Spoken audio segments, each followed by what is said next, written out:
everybody. Mark Levin here. Our number, 877-381-3811, 877-381-3811. Well, I see we are now subsidizing farmers to the tune of $12 billion. I'll get to that later in the show, because I know most of you understand where I'm coming from, but some of you are going to have a real tough time with it. I do not believe in these socialist policies. I do not believe in centralized federal government so significantly interfering with capitalism. And now we've reached the point where tariffs are hurting certain industries. And now the taxpayer is not only going to pay more for goods, more for services, but now the debt's going to go even higher. But I'll get into that a little later. We'll ease into that one. Used to be that people understood this, but not anymore, I suppose. The media and the Democrats really are in sync in their lack of knowledge about history, in their contempt for the president, in their over-the-top rhetoric, and in their propaganda. And there was a propaganda piece in Politico, as there often is. It's a left-wing so-called news site. Piece written by a fellow by the name of Bill Scher. And he basically says, and the title of his piece is, Republicans have an Alger Hiss problem named Marlia. Marlia. The arrest of an alleged Russian spy has conservatives running for cover. Here's what they should do instead. I'm not running for cover. Are you running for cover? No, I'm not running for cover. And we're going to bring back my buddy, Professor Paul Kengor of Grove City, expert on the Cold War and activities before and thereafter, to talk about this. So we'll give a little history lesson to this fool at Politico and to all of us. But just so we understand, Alger Hiss was not a Russian. He was an American. He was working for the administration of Franklin Roosevelt. And he was a spy. He was assisting the Kremlin. That is, working for the Soviet Union. This woman is a Russian working for the Russians. Now, Hiss had a very high-level position in the State Department and as an advisor to FDR, and was involved in the Yalta negotiations, in which, as I've explained before, basically half of Europe was ultimately surrendered to the Soviets, and Joseph Stalin, who killed tens of millions, but whom FDR affectionately called Uncle Joe. Alger Hiss played a direct role in this. So Politico's so-called reporter, contributor, whatever he is, compares Alger Hiss to this Maria Butina. Why? Because he knows most of his readers are stupid and they have no idea who Alger Hiss is, was, or otherwise. And it wasn't just Alger Hiss. There were many more, and we'll get into that too. A whole spy ring that was exposed, and partly exposed with the help of Richard Nixon, which is one of the reasons why the left has always hated Nixon, and the Un-American Affairs Committee. So this writer begins, alleged Russian spy Maria Butina was arrested just a few days ago, short of the 70th anniversary of the last major accusation of Russian infiltration in America's political system, when on August 3, 1948, Time editor and ex-communist Whittaker Chambers publicly accused former high-ranking State Department official Alger Hiss of being a Soviet agent. Rattled Democrats, including President Harry Truman, handled the fallout poorly, hesitating to distance themselves from Hiss and unwittingly feeding a conservative narrative that they were soft on communism. See, it's always an attack on conservatives and patriots and so forth. Republicans are now having their own Alger Hiss moment. This is where this guy gets bizarre. Butina's alleged efforts to ingratiate herself with conservative movement organizations and the Republican Party. Now we know she met with certain Obama officials. I wonder if they'll update this piece. Hello, I said now we know she met with certain Obama officials. He goes on, shows that Russia's interest in Donald Trump is not an operation focused on one man. As explained in the Justice Department affidavit in October 2016, Butani reported to her Russian mentor that Republicans are for us and Democrats against. This is not just about one seductive spy or even one president. It's about how intertwined Russia and the Republican Party are becoming and whether the Republican Party is willing and able to disentangle itself. Is the Republican Party entangled with Russia? In what way exactly? By defending Trump against these outrageous allegations, not a single scintilla of which is supportable? You mean the Republicans who have voted to increase defense spending? You mean the Republican administration that's taken certain severe steps against Russia where the Obama administration wouldn't? Hiss was convicted of perjury in 1950 for falsely denying in his 1948 congressional testimony that he gave Whittaker Chambers confidential State Department documents to be delivered to the Soviets. Interesting back then, isn't it, that people were actually prosecuted?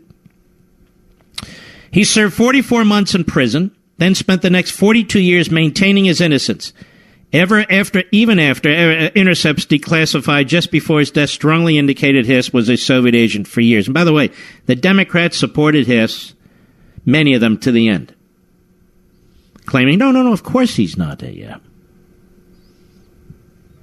course he wasn't a Russian spy.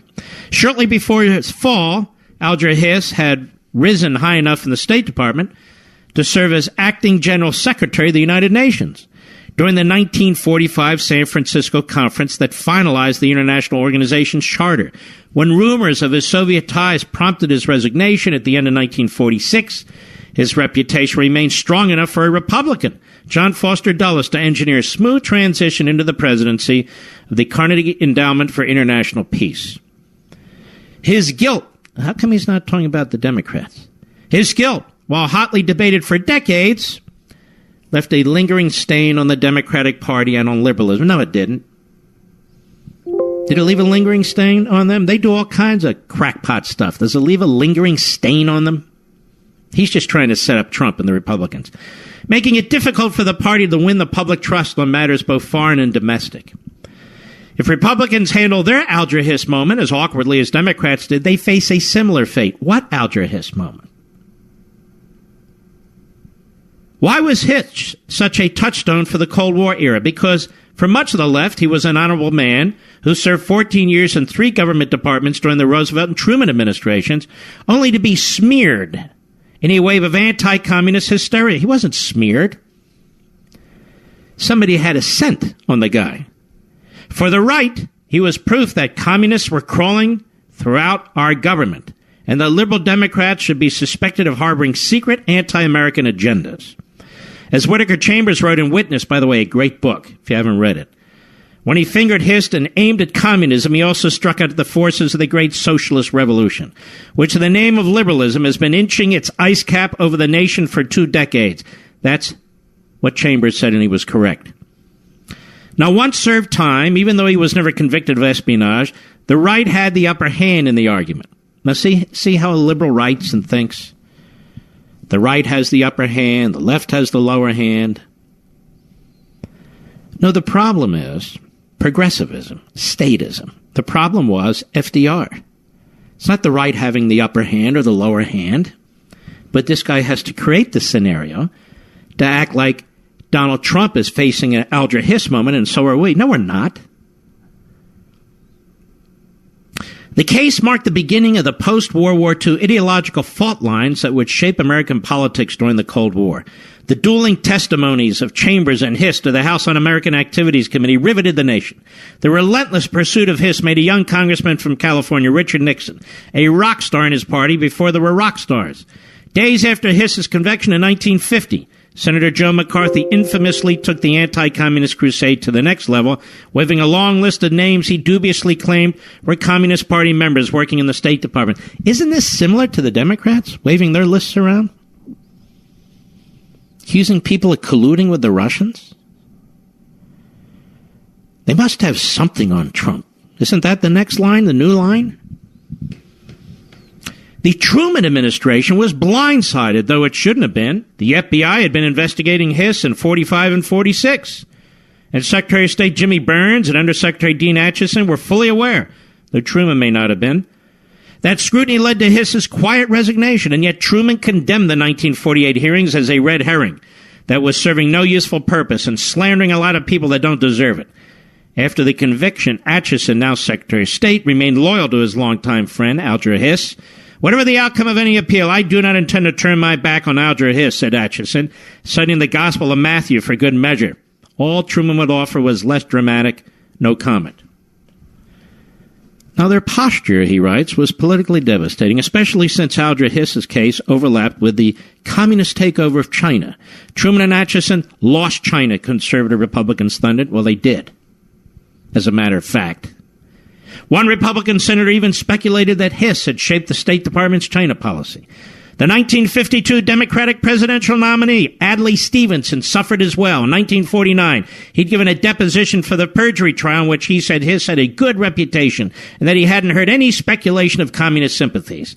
The Republican vice presidential nominee, the newly famous Nixon, hammered Stevenson for bad judgment. The man at the top of the ticket, General Dwight Eisenhower, campaigned with McCarthy and charged that communism had poisoned 2 whole decades of our national life. Stevenson won just 9 states. That's not why Eisenhower won. It may have been a reason, but it wasn't even the primary reason. Dwight Eisenhower in 1952 was hugely popular, and the Democrats tried to convince him to run as a Democrat. And he said no. No, he was the conquering general. He was a hero. The cruel irony was that Truman and Acheson were no softies when it came to communism. They were the architects of the anti-communist quasi-militaristic containment strategy after World War II. Boy, this guy's a lib. A policy both credited for ultimately winning the Cold War, oh right, and maligned for goading the U.S. into these messy Korean and Vietnam wars. Hardly evidence of communist control of the State Department. Is there any doubt that there were communists at the State Department or in the FDR Truman administrations? There were. I mean, these same leftists who insist that Trump is all tied up with the Russians ignore the facts, as we will discuss in 10 or 15 minutes. The Truman administration received little contemporaneous credit for containment at the time, thanks to the triumph of Mao in China and the unpopularity of the inconclusive Korean War. Not much Truman and Acheson could have done about those events. Yeah, right. But they could have taken the Hiss scandal far more seriously. Now, why is he getting into all this?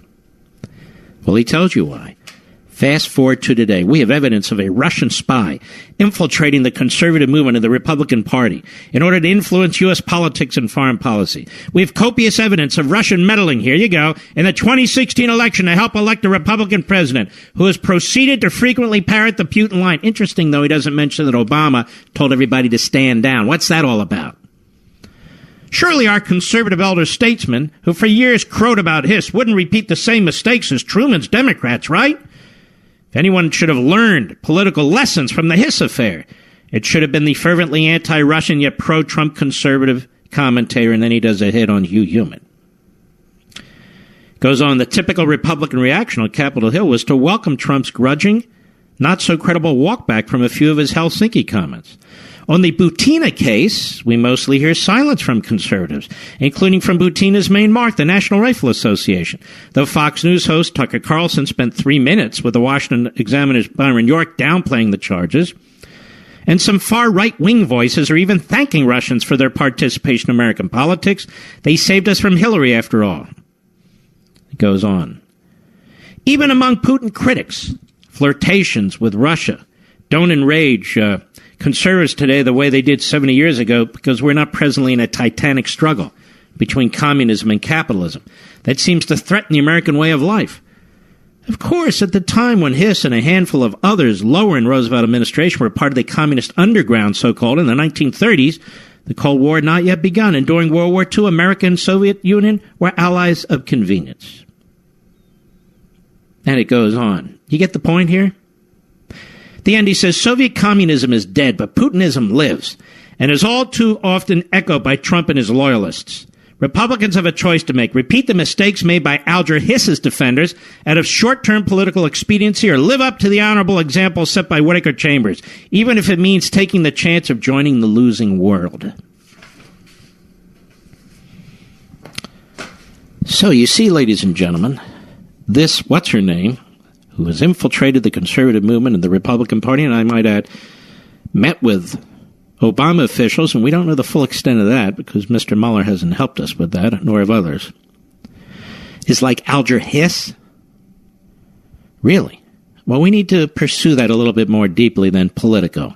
I'll be right back. Mark Levin.